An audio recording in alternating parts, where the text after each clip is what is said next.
In a busy city, a beggar lived near a railway station, surviving by asking train passengers for spare change. One day he noticed a tall, well-dressed man stepping off a train. This man looks wealthy, the beggar thought. If I ask him, maybe he'll give me something. Approaching the man, the beggar began to plead for money. The tall man paused, looked him in the eye, and said, "You're always asking others for help. But have you ever given anything to anyone?" The beggar was puzzled. "Sir, I'm just a beggar. I have nothing to give. How could I help anyone?" "If you can't give," the man replied, "you shouldn't expect to receive. I'm a businessman, and I believe in giving and receiving. You must offer something before asking for help." With that, the man boarded the train and left. The beggar sat there, the man's words echoing in his mind. Could this be why he rarely received much? But what could a beggar possibly give? For 2 days he pondered the question. On the third day, while sitting near the station, he spotted some flowers blooming nearby. An idea sparked in his mind. He could give flowers in return for people's kindness.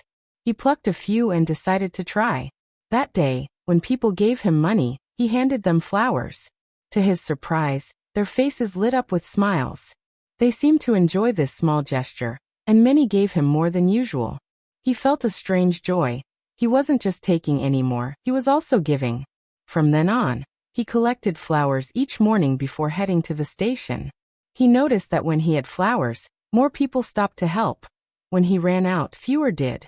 One day, the tall man returned. The beggar hurried over. "Today I have something to offer you.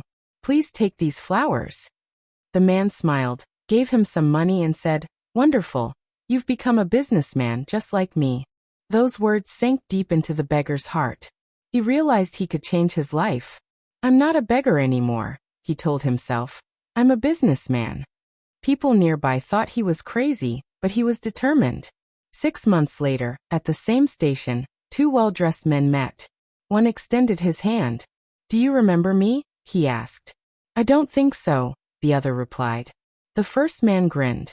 "We've met twice. I was the beggar you spoke to, the one you once refused to give money, and later bought flowers from." The other man looked amazed. "Yes, I remember.